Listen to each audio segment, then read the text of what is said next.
Hey guys, நம்ம என்ன பார்க்க போறோம் அப்படி பார்த்தீங்கன்னா ஜுராசிக் வேர்ல்ட் ரீபர்த். இந்த படத்தோட ரிவ்யூ தான் நம்ம பார்க்க போறோம். இந்த படத்தோட கதைன்னு அப்படி பார்த்தீங்கன்னா, ஹீரோயினும் அவங்களோட டீமை கூட்டிட்டு வந்து பழைய ஜுராசிக் பார்க் ஐலாண்டுக்கு போறாங்க. அங்குள்ள டைனோசரோட டிஎன்ஏ பிளட் சாம்பிள்லாம் எடுக்கிறதுக்கு. அந்த பிளட் சாம்பிள்லாம் எடுத்துட்டு அவங்க உயிரோட வந்தாங்களா இல்லையா அப்படின்னு தான் இந்த படத்தோட கதை.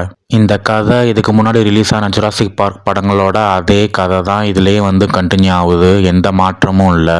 அதே மாதிரி ஆஸ் யூஷுவல் எப்போவுமே ஜுராசிக் வேர்ல்ட் படங்கன்னா ஓப்பனிங் கொஞ்சம் போர் தான் அடிக்கும். அதே மாதிரி இதுலேயும் போர் தான் அடிக்கும். பட் எப்போ அவங்க அந்த கடலை காமிக்கிறாங்களோ அப்போலேருந்து கதை சூடு பிடிக்க ஆரம்பிக்கும். உண்மையிலேயே வந்து செம்ம எங்கேஜிங்காக கொண்டு போவாங்க. ஒவ்வொருத்தவங்களுக்கும் என்ன நடக்கும் அப்படிங்கிற படப்படப்போட நம்மள வந்து வச்சுருப்பாங்க. இந்த படத்தில் நம்ம ஸ்கார்லெட் ஜொஹான்சன் நடிச்சுக்கிறாங்க. அவங்கள கடைசியாக fly me to the moon படத்தில் பார்த்தது அதோட இந்த படத்தில் பார்க்குறோம். உண்மையிலேயே அவங்களோட ஆக்டிங் வந்து சூப்பராக சட்டலாக இருந்தது.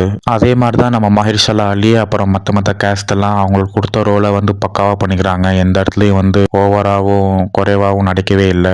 சட்டலான ஆக்டிங் தான் கொடுத்துக்கிறாங்க. ஸோ போன பாட்டை கம்பேர் பண்ணும்போது இதில் வந்து புது புது டைனோசர்லாம் காமிச்சுக்கிறாங்க. ஸ்பைனோசோரஸ்லாம் வந்து தண்ணியில் வந்து நீந்துது. அது எப்படின்னு தெரில. ஸோ இதில் வந்து புது புது டைனோசர்லாம் இன்ட்ரடியூஸ் பண்ணும்போது பார்க்கறதுக்கு புதுசாகவே இருந்தது. ஆஸ் யூஷுவல் உங்கள் கிட்ஸை இந்த படத்துக்கு கூட்டு போனீங்கன்னா கண்டிப்பாக என்ஜாய் பண்ணுவாங்க. ஸோ டைனோசர் பிடிச்சவங்க ஜுராசிக் வேர்ல்டோட அந்த ஃப்ரான்ச்சைஸோட ஃபேன்ஸ் கண்டிப்பாக இந்த படத்தை வந்து என்ஜாய் பண்ணுவாங்க. ஸோ மிஸ் பண்ணிடாதீங்க. உங்கள் பக்கத்தில் தேட்டரில் செக் அவுட் பண்ணி பாருங்க ஜுராசிக் வேர்ல்ட் ரீபர்த். ஸோ இந்த படத்துக்கு என்னோட ரேட்டிங் வந்து 5க்கு 3 நான் கொடுப்பேன். அதுக்கு எல்லாம் தகுதி உள்ள படம் தான் இது. ஸோ அவ்வளோதான். இந்த வீடியோ உங்களுக்கு பிடிச்சிருந்தா லைக் பண்ணுங்க, கமெண்ட் பண்ணுங்க, ஷேர் பண்ணுங்க. மறக்காம நம்ம சேனலை சப்ஸ்கிரைப் பண்ண மறந்துடாதீங்க. Thank you. See ya. Bye bye.